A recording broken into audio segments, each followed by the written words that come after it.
যখন যখন আল্লামা সাইদি রাহিমাহুল্লাহ যখন মাহফিলে আসতেন, এরকম দুই হাত উঁচু করে ওয়াদা করাতেন যে আমি আর নামাজ ছেড়ে দেব না, বলতেন না? ওয়াদা করাতেন না? আমি এখন জানি আপনারা নামাজ পড়েন। আমি আপনাদের কাছে একটা নতুন ওয়াদা চাই, নতুন ওয়াদা, যে আমরা খুব সাধারণভাবে মিথ্যা কথা বলি, অহেতুক মিথ্যা কথা বলি। আমরা কি ওয়াদা করতে রাজি আছি যে আর মিথ্যা কথা বলবো না? রাজি আছি। সকল গুনার মা মিথ্যা, সকল গুনার মা কি? মিথ্যা। আমরা সেই মিথ্যা কথা বলবো না, আমরা সেই মিথ্যা কথা বলবো না, কোনো কারণে মিথ্যা কথা বলবো না। আল্লাহ তাআলা আমাদেরকে কবুল করুন, আল্লাহ তাআলা আমাদেরকে কবুল করুন। আপনারা দোয়া করবেন,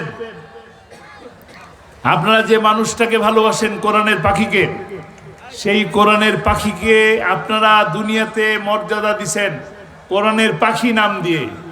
দোয়া করবেন আল্লাহ যেন তাকে জান্নাতে সবুজ পাখি হিসেবে কবুল করে নেন। আর আমরা যে ওয়াদা করলাম কোরআনের পাখির যে স্বপ্ন, সেই স্বপ্নকে বাস্তবায়ন করার জন্য আমরা যেন সকলে সচেষ্ট থাকি। কোরআনের পক্ষের মানুষকে আগামীতে যখন সুযোগ আসবে, আপনি তখন কার পক্ষে থাকবেন? ইউনিয়ন পরিষদ থেকে শুরু করে ইউনিয়ন পরিষদের মেম্বার, চেয়ারম্যান, উপজেলা পরিষদের ভাইস চেয়ারম্যান, পৌরসভার চেয়ারম্যান, মেয়র এবং কাউন্সিলর, সিটি কর্পোরেশনের মেয়র এবং কাউন্সিলর, সর্বশেষ জাতীয় সংসদে কাকে ভোট দিবেন? কোরআনের পক্ষে ভোট দিবেন। যদি কোরআনের পক্ষে ভোট দেন তবেই আপনার এই সমাজের সকল দুরবস্থা কেটে যাবে। আলহামদুলিল্লাহ, আলহামদুলিল্লাহ নাহমাদুহু ওয়া নাস্তাঈনুহু ওয়া নাস্তাগফিরুহু ওয়া নাউযু বিল্লাহি মিন শুরুরি আনফুসিনা ওয়া মিন সাইয়্যাতি আমালিনা। من يهد الله فلا مضل له ومن يضلل فلا هادي له ونشهد أن لا إله إلا الله وحده لا شريك له ونشهد أن سيدنا وحبيبنا ومولانا محمدا عبده ورسوله الذي أرسله بالحق بشيرا ونذيرا وداعيا إلى الله بإذنه وسراجا منيرا. فقد قال الله تعالى في كلامه المزيد وفرقانه الحميد: أعوذ بالله من الشيطان الرجيم. بسم الله الرحمن الرحيم. إن الله وملائكته يصلون على النبي يا أيها الذين آمنوا صلوا عليه وسلموا تسليما. اللهم صل على سيدنا مولانا محمد وعلى آله سيدنا مولانا محمد. মোহাম্মতের সাথে সকলে আমরা জোরে সুরে বলি আল্লাহুম্মা সাল্লি আলা সাইয়্যিদিনা মাওলানা মুহাম্মদ ওয়া আলা আলি সাইয়্যিদিনা মাওলানা মুহাম্মদ। বালাগাল উলা বিকামালিহিম কাশাফাদ দুজা বিজামালিহিম حسنت جميع خصالهم صلوا عليه وآله. হযরত উলামায়ে কেরাম, ভালুকগাড়ি পাকুড়িয়া যুব সমাজের উদ্যোগে আয়োজিত বিশাল তাফসীরুল কোরআন মাহফিলের আজকের অনুষ্ঠানের সম্মানিত সভাপতি সিনিয়র সহকারী শিক্ষক, কোতোয়ালিবাগ উচ্চ বিদ্যালয়, আলহাজ মোহাম্মদ হাফিজুর রহমান, সহসভাপতি আলহাজ আবুল কালাম আজাদ, আজকের অনুষ্ঠানের সম্মানিত প্রধান অতিথি, বিশিষ্ট সমাজসেবক ও চেয়ারম্যান দারুস সুফা ট্রাস্ট এবং শহীদি কাফেলা বাংলাদেশ জামাত ইসলামীর সংগ্রামী জেলা আমির ডাক্তার মোহাম্মদ ফজলুর রহমান সাইদ, আজকের অনুষ্ঠানের প্রধান আলোচক মুফাসসিরে কোরআন, ধর্মীয় আলোচক এবং গবেষক, বিশিষ্ট মিডিয়া ব্যক্তিত্ব হযরত মাওলানা মোহাম্মদ আবুল বাশার হেলালি এবং আব্দুল ওয়াদুদ বিন শরীফ, আরো অনেক ওলামায়ে কেরাম উপস্থিত মঞ্চে উপস্থিত আপনাদের প্রিয় সংগঠন জামাত ইসলামী এবং ইসলামী ছাত্র শিবিরের নেতৃবৃন্দ, আমার সামনে মিডিয়ার সুপ্রিয় সাংবাদিক বৃন্দ, প্রশাসনের কর্মকর্তা বৃন্দ, প্যান্ডেলের নিচে দূর দূরান্ত থেকে আগত আমার প্রিয় ভাইয়েরা, মুরব্বিয়ান, কিশোর যুবক, পর্দার আড়ালে মা ও বোনেরা, আমার এই মাইকের আওয়াজ যে পর্যন্ত যাচ্ছে যারা শুনছেন তাদের সকলকে আমার অন্তরের অন্তঃস্থল থেকে জানাই আসসালামু আলাইকুম ওয়া রাহমাতুল্লাহি ওয়া বারাকাতুহু। সর্বপ্রথম মহান মুনিবের দরবারে শুকরিয়া আদায় করি যে আল্লাহ রাব্বুল আলামিন দীর্ঘ অনেক বছর জালিমের মাঝে আমাদেরকে রেখে এই স্বল্প কিছুদিন আগে মুক্তি দান করলেন, যে আল্লাহ আমাদেরকে মুক্তি দান করলেন এবং এই সুন্দর আয়োজনের আমাদের সকলকে কোরআনের কথা শোনার বোঝার যে তৌফিক আল্লাহ তাআলা দান করলেন, সেই মহান সুবহানাল্লাহ তাআলা তার দরবারে, শাহী দরবারে বিনয় অবনত মস্তকে শুকরিয়া আদায় করি। আমরা সকলে বলি আলহামদুলিল্লাহ। রব্বানা লাকাল হামদ হামদান কাসীরান তাইয়্যিবান মুবারাকান ফীহি। সেই সাথে একটি ধন্যবাদ জানাই আজকের এই আয়োজক কমিটিকে, যারা এত সুন্দর আয়োজন করলেন, এত সুন্দর মাইকিং করলেন, প্যান্ডেল করলেন, আপনার আমার বসার ব্যবস্থা করলেন, দাওয়াত দিলেন, তাদেরকে কি একটা ধন্যবাদ দেওয়া উচিত? যে আমি আপনাদের সকলের পক্ষ থেকে এই ভালুকগাড়ি পুকুরিয়া যুব সমাজ যারা এই আয়োজন করলেন তাদেরকে আপনাদের সকলের পক্ষ থেকে ধন্যবাদ জানাই, অভিনন্দন জানাই, মোবারকবাদ জানাই। সেই সাথে দোয়া করি মহান আল্লাহ রাব্বুল আলামিন এই মাহফিলের মাধ্যমে রোজ কিয়ামতের দিনে কঠিন মুসিবতের সময় এই মাহফিল আমাদের জন্য নাজাতের উসিলা হয়ে যাক, আমিন। প্রথমেই যখন শুকরিয়া আদায় করলাম তখন বললাম অনেক বিপদের পর, অনেক মুসিবতের পর আমরা একসাথে হতে পারলাম, নাকি? আমরা কি বিপদের মধ্যে ছিলাম? এখন ভালো আছি? সবাই কেমন আছেন? আলহামদুলিল্লাহ। আমরা যে অবস্থায়, যখন যে অবস্থায় থাকি না কেন, রোগে থাকি, শোকে থাকি, বিপদে থাকি, মুসিবতে থাকি, জেলে থাকি, রিমান্ডে থাকি, হামলায় থাকি, মামলায় থাকি, যে অবস্থায় থাকি না কেন, আমরা সবসময় সর্ব অবস্থায় সেই মহান সৃষ্টিকর্তা আল্লাহ রাব্বুল আলামিনের শুকরিয়া আদায় করি, আলহামদুলিল্লাহ। আমাদের উপরে একের পর এক বিপদ এসেছে। আমাদের যে বিপদগুলো ছিল সেগুলো ছিল কি? মানুষের সৃষ্টি, ষড়যন্ত্রমূলক। আমাকারু আমাকারাল্লাহ আল্লাহু খায়রুল মাকিরিন। ষড়যন্ত্রকারীরা ষড়যন্ত্র করে, চক্রান্ত করে, আর মহাপরিকল্পনাকারী কে? এ আল্লাহ। আল্লাহ রাব্বুল আলামিন আমাদেরকে দীর্ঘ 17 বছর পর একটি মুক্ত পরিবেশ সৃষ্টি করে দিয়েছেন।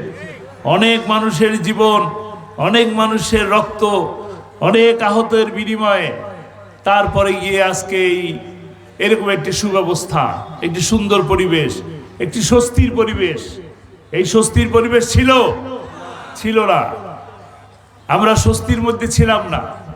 এরকম অনেক সময় গেছে যে সময়টাতে আমরা আমাদের নিজেদের বাড়িতে বাবা মার সাথে, সন্তানের সাথে, ভাই বোনের সাথে, স্ত্রীর সাথে রাত্রি যাপন করতে পারি নাই। আমি তো এরকম যদি এখন হাত তুলতে বলি তাহলে অসংখ্য মানুষের হাত উঠবে যাদের সকলের নামে মামলা আছে, সকলেই জেল থেকে ঘুরে আসছে নাকি।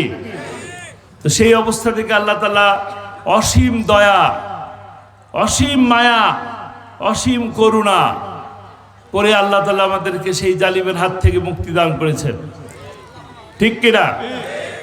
আমরা যতই চেষ্টা করি না কেন সেই চেষ্টায় কি কাজ হয়েছিল?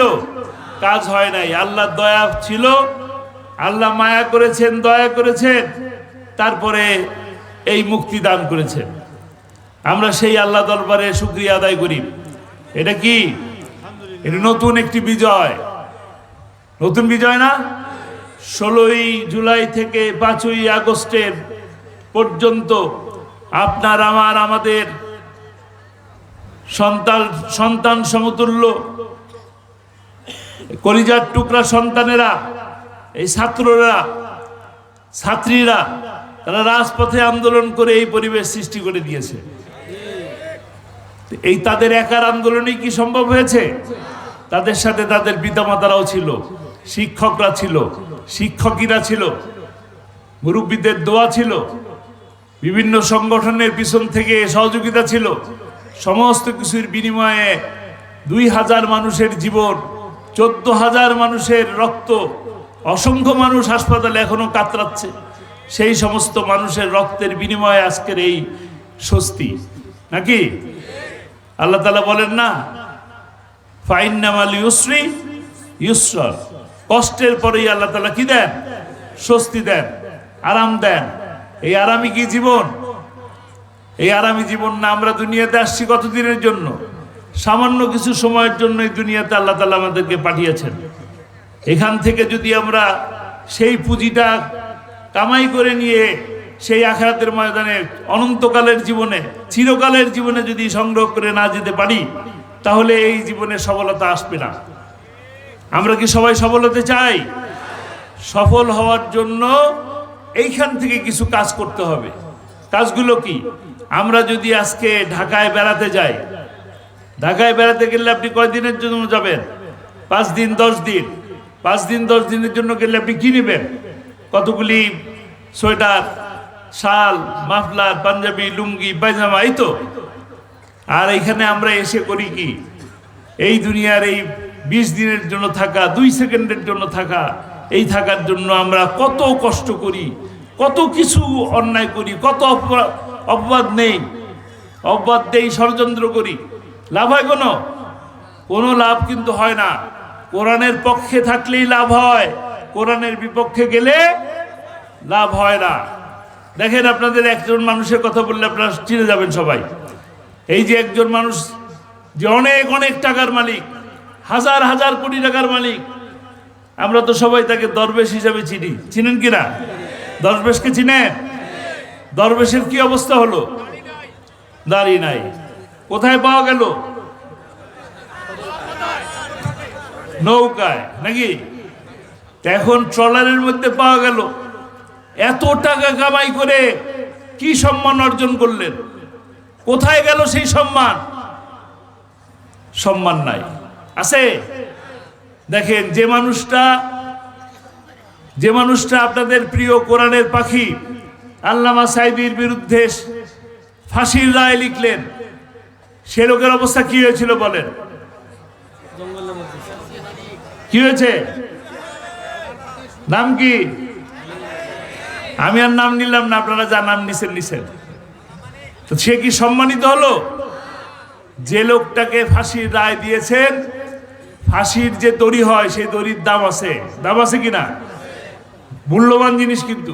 ফাঁসির দড়ি অনেক দিন ধরে বানায়, অনেক টাকা দিয়ে কিনতে হয় সরকারকে, কিন্তু যে রায় লিখলো সেই রায় লেখককারীকে গরু ছাগল বাঁধে দিয়েছে, যে দড়ি দিয়ে, সেই দড়ি দিয়ে গলার মধ্যে বেঁধে টেনে হিসে নিয়ে গেছে।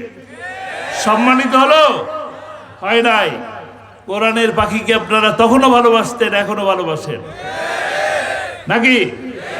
ভালোবাসেন কিনা? ভালোবাসেন? দেখেন কোরআনের পাখিকে আপনারা সবাই ভালোবাসেন। কারণ কি?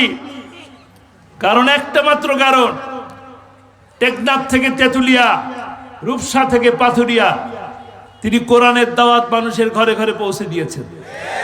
কোরআনের সুন্দর তেলাওয়াত, তার কণ্ঠে, সুমধুর কণ্ঠে তার তেলাওয়াত এবং সাবলীল বাংলা ভাষায় আপনাদের কাছে উপস্থাপন করার কারণে হাজার হাজার অমুসলিম তার হাতে ইসলাম ধর্ম গ্রহণ করেছে। আপনারা তার জন্য ভালোবাসেন, কোরআনের জন্য ভালোবাসেন। কোরআন যেখানে নাজিল হয়েছে, যে মাসে নাজিল হয়েছে, সেই মাসকে আল্লাহ তাআলা সম্মানিত মাস করেছে। মাসের নাম কি? রমজান। যে রাতের মধ্যে এই কোরআন নাজিল হয়েছে, সেই রাত হাজার রাতের থেকে শ্রেষ্ঠ রাত। তো কোরআনের পক্ষে যে থাকে, কোরআনের সাথে যে থাকে, সে দুনিয়াতে সফল হয়, সম্মানিত হয়, মর্যাদাবান হয়। আল্লামা সাঈদীও মর্যাদাবান হয়েছে এই পৃথিবীতে। তাকে ফাঁসির রায় দিয়েও ফাঁসি দিতে পারে নাই। তার স্বপ্ন ছিল শাহাদাতের মৃত্যু, তার স্বপ্ন ছিল। তাকে যে ষড়যন্ত্র করে জেলখানা থেকে মিথ্যে কথা বলে যে হাসপাতালে নিয়ে এসেছে, আপনারা কি মনে করেন তিনি সুস্থ ছিলেন না? তার হাসি মুখ কি বলে? তিনি সুস্থ ছিলেন। হাসি মুখ বলে তার, তিনি সুস্থ ছিলেন। তার সেই হাসি মুখ বলে দেয় 13 বছর কেন, 26 বছর যদি জেলের মধ্যে রাখো, তারপরও এই সাঈদীর মাথা নত হবে না। কিন্তু তারা মিথ্যা কথা বলে হাসপাতালে নিয়ে এসে পরিবারের কারো সাথে কোনো দেখা করতে দিল না, একজনের সাথে দেখা করার সুযোগ দিল না। তারপর তাকে ইনজেকশন পুশ করে হত্যা করা হয়েছে। আপনারা হত্যার বিচার চান?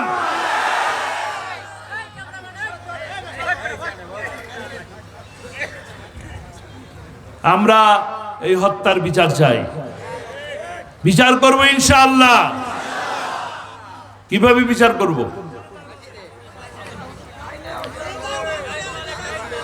কিভাবে? আপনারা সবাই কি মনে করেন কিভাবে বিচার করবেন?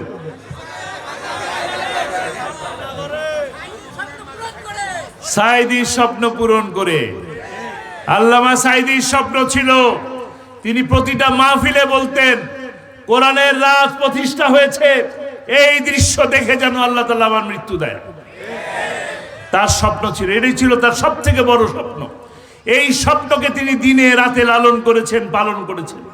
এই স্বপ্নকে মানুষের কাছে পৌঁছে দিয়েছেন। কোরআনের রাত প্রতিষ্ঠা করতে চাই, আল্লাহর আইন চাই, সব লোকের শাসন চাই। আল কোরআনের আলো সংসদে আলো, সেই কোরআনের সংসদ একদিন নিশ্চয়ই হবে ইনশাআল্লাহ। আল্লামা সাঈদীকে 1996 সালের 12 জুন প্রথম সংসদ সদস্য হলেন, নির্বাচিত হলেন। প্রথম দিন সংসদ ভবনে যেদিন যায়, প্রথম দিন যে দেখলেন সভাকক্ষে সকল সংসদ সদস্য মাথা ঝুঁকিয়ে স্পিকারকে সম্মান জানিয়ে ঢুকছেন, আবার মাথা ঝুঁকিয়ে সম্মান জানিয়ে বেরিয়ে আসতেছে। ঠিক হলো? আল্লামা সাঈদী এই শিরক মানতে পারলেন না। পরের দিনই তিনি সংবিধান দেখলেন, দেখে বিধি উত্থাপন করলেন, কোন মুসলমান কোন মানুষের সামনে মাথা নত করতে পারে না। পরের দিন বিল উত্থাপন হলো, সালাম দিয়ে প্রবেশ করবেন, সালাম দিয়ে বের হয়ে যাবেন। এর বিনিময়ে সব হলো কিনা? কোরআনের আইন প্রতিষ্ঠা হলো কিনা? এখনো পর্যন্ত এই আইনই বলবৎ আছে।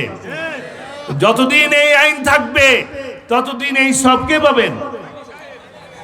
শুধু সাইদিসে আমরা যারা ভোট দিলাম তারা পাবো না? যে মানুষগুলো তাকে ভোট দিয়েছে, যে মানুষগুলো তাকে সহযোগিতা করেছে, যে মানুষগুলো তাকে শ্রম দিয়েছে, তারা প্রত্যেকেই এই সবের ভাগীদার হবে, প্রত্যেকেই হবে। আপনারা কি সেই সবের ভাগীদার হতে চান না? আপনারা কি একই রকম ভাবে সফল হতে চান না? যে মানুষটাকে ভালোবাসেন সেই মানুষটা শুধুমাত্র এই কোরআন, এই কোরআনকে ধারণ করেছিলেন, এই কোরআনকে নিয়ে মানুষের কাছে গেছেন, কোরআনের কথা বলেছেন, এই কারণে তাকে সম্মানিত করেছে। আবার এই কোরআনের কারণেই তিনি বাধাগ্রস্ত হয়েছে, এই কোরআনের কারণেই তাকে 13টা বছর জেলে থাকতে হয়েছে। ইচ্ছে করলে আরামের জিন্দেগি নিতে পারতেন, ইচ্ছে করলেই পারতেন।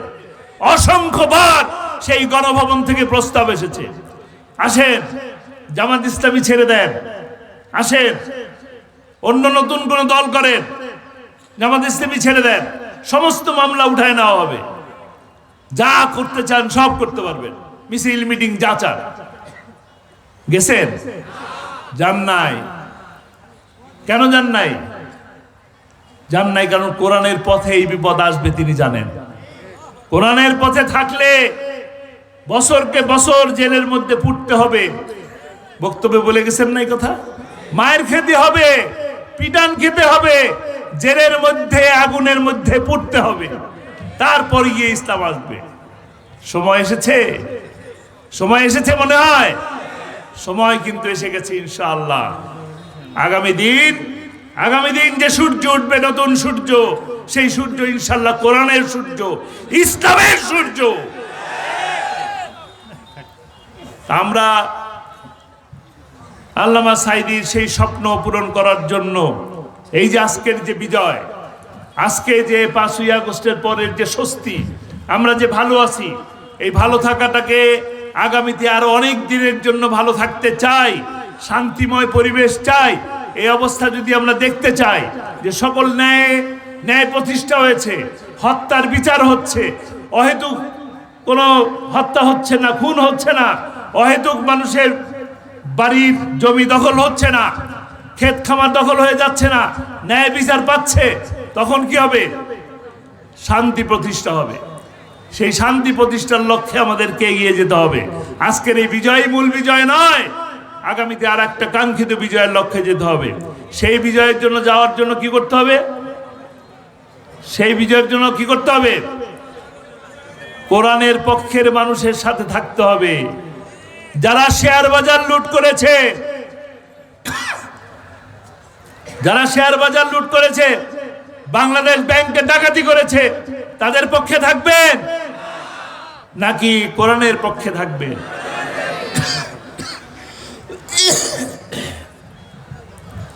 কোরআনের পক্ষে থাকলেই আপনি দুনিয়াতে সম্মানিত হবেন, আপনি সফল হবেন।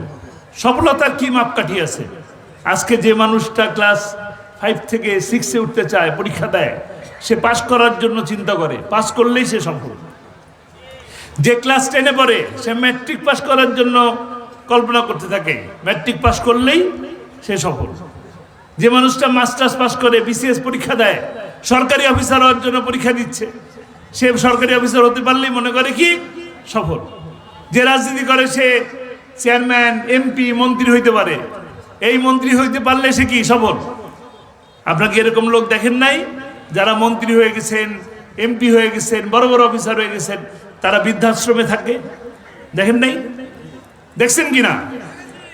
তাহলে এটা কি সফলতা? এটা সফলতা নয়। সফলতা হলো আমার মৃত্যুর পরে আমার সন্তান যদি বলতে পারে রব্বির হামহুমা কামা রব্বায়ানি সাগীরা, তাহলেই সফলতা। আপনার সন্তানকে মানুষ করতে হবে কোরআন দিয়ে, কোরআনকে বুঝাতে হবে। মানুষগুলো যেন কোরআনের পক্ষে থাকে। যারা কোরআনের বিপক্ষে যায় তারা কখনো সম্মানিত হয় না, মর্যাদাবান হয় না, সফল হয় না, সফল না। সফলতা আছে শুধুমাত্র কোরআনের মধ্যে। আসুন আমরা কোরআনকে বোঝার চেষ্টা করি, কোরআন পড়ি, কোরআন দিয়ে নিজের জীবন গঠন করি, কোরআন দিয়ে নিজের পরিবারকে রাঙাই, কোরআন দিয়ে সমাজটাকে করি, এরপরে আমার রাষ্ট্র করি। তাহলে আমাদের এই রাষ্ট্রের মধ্যে যে হানাহানি আছে, মারামারি আছে, অহেতুক মামলা আছে, সমস্ত কিছু দূর হয়ে একটি শান্তিময় পরিবেশ সৃষ্টি হবে। রাজি আছি? বলেন আপনাদের এখানে কোরআনের পক্ষের মানুষ কে কে আছেন? আল্লাহ এই হাত দুটিকে কবুল করুন। আপনারা যখন আল্লামা সাইদি রাহিমাহুল্লাহ যখন মাহফিলে আসতেন, এরকম দুই হাত উঁচু করে ওয়াদা করাতেন যে আমি আর নামাজ ছেড়ে দেব না, বলতেন না? ওয়াদা করাতেন না? আমি এখন জানি আপনারা নামাজ পড়েন। আমি আপনাদের কাছে একটা নতুন ওয়াদা চাই, নতুন ওয়াদা, যে আমরা খুব সাধারণভাবে মিথ্যা কথা বলি, অহেতুক মিথ্যা কথা বলি। আমরা কি ওয়াদা করতে রাজি আছি যে আর মিথ্যা কথা বলবো না? রাজি আছি? সকল গুনার মা মিথ্যা, সকল গুনার মা কি? মিথ্যা। আমরা সেই মিথ্যা কথা বলবো না, আমরা সেই মিথ্যা কথা বলবো না, কোনো কারণে মিথ্যা কথা বলবো না। আল্লাহ তাআলা আমাদেরকে কবুল করুন, আল্লাহ তাআলা আমাদেরকে কবুল করুন। আপনারা দোয়া করবেন, আপনারা যে মানুষটাকে ভালোবাসেন, কোরআনের পাখিকে, সেই কোরআনের পাখিকে আপনারা দুনিয়াতে মর্যাদা দিছেন কোরআনের পাখি নাম দিয়ে। দোয়া করবেন আল্লাহ যেন তাকে জান্নাতে সবুজ পাখি হিসেবে কবুল করে নেন। আর আমরা যে ওয়াদা করলাম কোরআনের পাখির যে স্বপ্ন, সেই স্বপ্নকে বাস্তবায়ন করার জন্য আমরা যেন সকলে সচেষ্ট থাকি। কোরআনের পক্ষের মানুষকে আগামীতে যখন সুযোগ আসবে, আপনি তখন কার পক্ষে থাকবেন? ইউনিয়ন পরিষদ থেকে শুরু করে ইউনিয়ন পরিষদের মেম্বার, চেয়ারম্যান, উপজেলা পরিষদের ভাইস চেয়ারম্যান, পৌরসভার চেয়ারম্যান, মেয়র এবং কাউন্সিলর, সিটি কর্পোরেশনের মেয়র এবং কাউন্সিলর, সর্বশেষ জাতীয় সংসদে কাকে ভোট দিবেন? কোরআনের পক্ষে ভোট দিবেন। যদি কোরআনের পক্ষে ভোট দেন তবেই আপনার এই সমাজের সকল দুরবস্থা কেটে যাবে।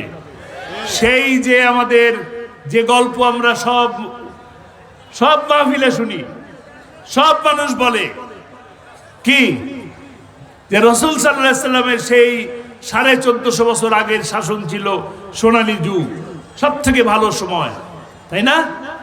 তা আমরা সেই ভালো সময় ইনশাল্লাহ প্রতিষ্ঠা করতে পারবো। তারা প্রতিষ্ঠা করেছিল কোরআন দিয়ে, আমরাও সেই একই কোরআন দিয়ে প্রতিষ্ঠা করবো ইনশাআল্লাহ। রাজি আছি? আল্লাহ তাআলা আমাদেরকে কবুল করুন। আমা তৌফিক ইল্লা বিল্লাহ। আসসালামু আলাইকুম ওয়া রাহমাতুল্লাহ। দোয়া কি আমি করবো?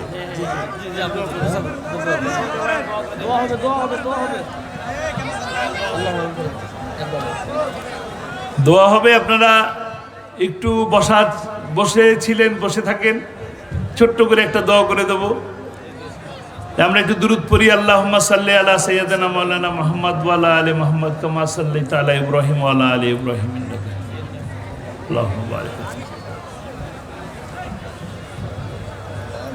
আল্লাহুম্মা আমিন। রব্বানা যালামনা আনফুসানা ওয়া ইল্লাম তাগফির লানা ওয়া তারহামনা লানাকুনান্না মিনাল খাসিরিন। রব্বানা আতিনা ফিদ দুনিয়া হাসানাহ ওয়া ফিল আখিরাতি হাসানাহ ওয়া কিনা আযাবান নার ওয়া কিনা আযাবাল কবর ওয়া কিনা আযাবাল হাসর ওয়া কিনা আযাবাল মিজান ওয়াদখিলনা জান্নাতা মা'আল আবরার ইয়া আজিজু ইয়া গফফার ইয়া রাব্বুল আলামিন। ইয়া আল্লাহ, ইয়া রাব্বুল আলামিন, তোমার শাহী দরবারে আমরা কতিপয় গুনাহগার বান্দা তোমার দরবারে হাত তুলেছি। আসরের পর মাগরিবের আগে দোয়া কবুলের এই বিশেষ সময় আল্লাহ তুমি আমাদের জীবনের গুনাহ খাতাকে মাফ করে দাও আল্লাহ রাব্বুল আলামিন। আমরা অনেক গুনাহ করেছি, গুনার বোঝা আমাদের মাথার উপর আল্লাহ। জেনে গুনাহ করেছি, না জেনে গুনাহ করেছি, বুঝে করেছি, না বুঝে করেছি, প্রকাশ্যে করেছি, গোপনে করেছি আল্লাহ তুমি সব জানো। ছোট গুনাহ করেছি, বড় গুনাহ করেছি আল্লাহ তুমি সব জানো আল্লাহ। আমাদের সেই সমস্ত সকল গুনাহ খাতা তুমি মাফ করে দাও। এখানে আমরা যারা হাত তুলেছি, দাড়ি পাকা লোক আছে আল্লাহ, দাড়ি পাকা লোক, এখানে আমাদের সাথে শিশু বাচ্চাও আছে, মা বোনরাও আছে আল্লাহ। যে দুটি হাত তুমি কবুল করো, যে দুটি হাত তোমার পছন্দ হয়, সেই দুটি হাতের উসিলায় আমাদের জীবনের গুনাহ খাতাকে মাফ করে দাও আল্লাহ রব্বুল আলামিন। তোমার দরবারে হাত তুলেছি, আমরা সাধারণ কোনো জায়গায় হাত তুলি নাই আল্লাহ। তুমি আমাদের জীবনের গুনাহ খাতাকে মাফ করে দাও। আমাদের থেকে আমাদের বাবা মা শ্বশুর শাশুড়ি দাদা দাদি নানা নানি যারা এই দুনিয়া থেকে বিদায় নিয়েছেন, কবরের মধ্যে শায়িত আছে আল্লাহ, তারা কি অবস্থায় আছে আমরা জানি না। আল্লাহ তাদের জীবনের গুনাহ খাতাকে মাফ করে দাও। ইয়া আল্লাহ, ইয়া আল্লাহ, ইয়া আল্লাহ, তোমার একজন নগণ্য গোলাম, তোমার কোরআনের খাদেম, কোরআনের কথা বলতেন আল্লাহ, 13টা বছর কারাগারের মধ্যে বন্দী ছিল আল্লাহ। তার জীবনের যত ভুল ত্রুটি আছে আল্লাহ তাকে মাফ করে দাও, তাকে শাহাদাতের মর্যাদা দান করো আল্লাহ। ইয়া রাব্বুল আলামিন, যারা এই কোরআনের কথা বলতেন, যারা কোরআনের পক্ষে ছিলেন, কোরআনের দাওয়াত দিয়েছেন, কোরআনের রাজ প্রতিষ্ঠার সংগ্রামে ছিল আল্লাহ, সেই সমস্ত মানুষগুলোকে আল্লাহ ফাঁসি দিয়ে হত্যা করা হয়েছিল। ইয়া রাব্বুল আলামিন, তাদের এই মৃত্যুকে শাহাদাতের মর্যাদা দান করো আল্লাহ। তাদের কবরের সাথে জান্নাতের নূর লাগায় দাও, জান্নাতের পোশাক পরায় দাও, ঘুম পরায় দাও আল্লাহ। তাদের সকল গুনাহ খাতা ভুল ত্রুটিকে আল্লাহ তুমি মাফ করে দাও। ইয়া রাব্বুল আলামিন, আমাদের সাথে আমাদের মা বোনরা হাত তুলেছে আল্লাহ, তারা অনেক কষ্টে আছে, তাদের মনের মধ্যে কষ্ট থাকে আল্লাহ, প্রকাশ করে না। তাদের মনের মধ্যে কষ্ট কিন্তু কাউকে বলতে পারে না আল্লাহ, তারা হাত তুলেছে। সন্তান নেই আল্লাহ, তাদেরকে সন্তান দান করো। যার ছেলে আছে তাকে মেয়ে দান করো, যার মেয়ে আছে তাকে ছেলে দান করো। যাদের মধ্যে রোগ শোক আছে আল্লাহ, আমরা যারা হাত তুলেছি, আমাদের মধ্যে যারা রোগাক্রান্ত আল্লাহ, আমাদের সকলকে সব ধরনের রোগ থেকে মুক্তি দান করো আল্লাহ, আমাদেরকে সুস্থতা দান করো। যতদিন আমাদেরকে হায়াতে রাখবো আল্লাহ, ততদিন ধরে আমাদেরকে সুস্থ রাখো, সবল রাখো, স্বনির্ভর রাখো, কারো উপর হয়ে নির্ভর হয়ে যেন বাঁচতে না হয় আল্লাহ। ইয়া রাব্বুল আলামিন, এই জমিনে তোমার অনেক রক্ত ঝরেছে আল্লাহ, তোমার বান্দাদের আল্লাহ, কত ছোট ছোট বাচ্চারাও জীবন দিয়েছে আল্লাহ, শান্তির জন্য, সুখের জন্য। রাব্বুল আলামিন, তোমরা জানো আমাদের মনের মধ্যে কি ব্যথা, আমাদের কি চাওয়া আল্লাহ। হে আল্লাহ, এই জয়পুরহাটে তোমার কোরআনের পাখির জন্য ফাঁসির রায়ের বিরুদ্ধে প্রতিবাদ করতে যে 8 জন মানুষ জীবন দিয়েছে আল্লাহ, তাদেরকে তুমি শাহাদাতের মর্যাদা দান করো। আরো কত মানুষ আহত হয়ে এখনো বিছানায় পড়ে আছে আল্লাহ, তাদেরকে তুমি তোমার কুদরত দিয়ে দয়া করে মায়া করে সুস্থ করে দাও আল্লাহ। কত মানুষ আছে যে মানুষগুলো চিকিৎসা করাতে পারতেছে না আল্লাহ, তাদের তুমি চিকিৎসার জন্য তুমি নিজে হামি ও মাসির হয়ে যাও আল্লাহ। ইয়া রাব্বুল আলামিন, ইয়া আল্লাহ, আল্লাহ তুমি জানো তোমার এই বান্দাদের মনের কথা, আমি তো জানি না। আমরা হাত তুলেছি, সকলের মনের মধ্যে যার যা চাওয়া আছে নেক চাওয়াগুলো তুমি কবুল করে নাও। ইয়া রাব্বুল আলামিন, আমাদের একটা চাওয়া আছে আল্লাহ, কোরআনের রাজ প্রতিষ্ঠা হয়েছে, আমরা যেন সেই দৃশ্যটা দেখতে পারি আল্লাহ। তোমার কোরআনের রাজ প্রতিষ্ঠা হলে কি সুন্দর পরিবেশ হয়, কত সুন্দর দেশ হয় আল্লাহ, সেটা দেখার তৌফিক দান করো আল্লাহ। এই দৃশ্য দেখার তৌফিক দান করো। এই বাংলার জমিনে অসংখ্য মানুষের রক্ত গেল আল্লাহ, তুমি এই জমিনকে কবুল করো, ইসলামের জন্য কবুল করো। ইয়া রাব্বুল আলামিন, কাশ্মীরকে রক্ষা করো, সিরিয়াকে যেভাবে রক্ষা করেছো এভাবে আফগানকে রক্ষা করো আল্লাহ, ইরাককে, ইরানকে, বার্মাকে, যত দেশে মুসলমানরা নির্যাতিত আছে সকল দেশের মুসলমানকে আল্লাহ তুমি রক্ষা করো রব্বুল আলামিন। ইয়া আল্লাহ, ফিলিস্তিনের মানুষরা যেভাবে জীবন দিচ্ছে আল্লাহ, ছোট ছোট বাচ্চারা, ইয়া রাব্বুল আলামিন, তুমি তাদের দিকে একটু করুণার দৃষ্টিতে দেখো, মায়ার দৃষ্টিতে দেখো রব্বুল আলামিন, কত মায়ের চোখের পানি আল্লাহ। ইয়া রাব্বুল আলামিন, ইয়া আল্লাহ, আমাদের চাওয়াগুলো কবুল করো। কত কিছু চাবো মনে করেছিলাম আল্লাহ, সব চাওয়া তো চাইতে পারলাম না, যা চাইলাম তুমি কবুল করে নাও, আর যা চাইতে পারলাম না সেগুলোর মধ্যে যতগুলো নেক চাওয়া আছে সমস্ত নেক চাওয়াগুলো কবুল করে নাও। আমাদের পরিবারের সদস্যরা যারা অসুস্থ আছেন তাদেরকে সুস্থতা দান করো রব্বুল আলামিন। রব্বুল আলামিন, আমাদের ভিতরে যাদের বাবা বেঁচে আছেন, আমাদের মাথার উপরে তাজ, সেই বাবাকে সুস্থ রাখো।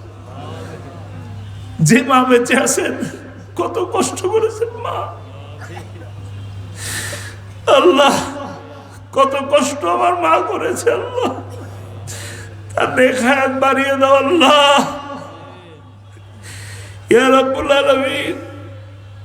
আমার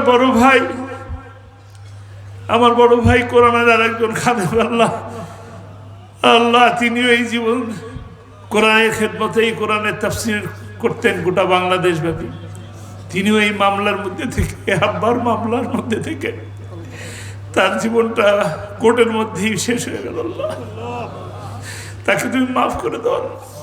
তুমি জানো যে সে গুনাহ করেছে, তার গুনাহগুলো মাফ করে দাও, তার পাপগুলো মাফ করে দাও। তার অনেক ভালো কাজ আছে আল্লাহ, যে কোনো একটা ভালো কাজের বিনিময়ে দাও, ক্ষমা করে দাও ইয়া রাব্বুল আলামিন। আল্লাহ আমাদের যে সন্তান দান করেছে আল্লাহ, তাদেরকে তুমি নামাজি বানাও, পরেজগার বানাও ইয়া আল্লাহ। তাদের দিকে তাকালে যেন চক্ষু শীতল হয়ে যায় ইয়া আল্লাহ। আমাদের ভিতরে যে সন্তান আছে আল্লাহ, ছেলে উপযুক্ত ছেলেকে বিয়ে দেওয়ার তৌফিক দান করো, উপযুক্ত মেয়েকে উপযুক্ত ছেলের কাছে পাত্রস্থ করার তৌফিক দান করো আল্লাহ। আমরা যারা ঋণগ্রস্ত আছি আল্লাহ, আমাদের ঋণকে মাফ করে দাও রাব্বুল আলামিন। ঋণের বোঝা মাথায় নিয়ে তুমি ডাক দিও না আল্লাহ। ঋণ পরিশোধ করার পরে তারপরে আমাদের মুখে কালেমা দিয়ে দিল লা ইলাহা ইল্লাল্লাহু মুহাম্মাদুর রাসূলুল্লাহ।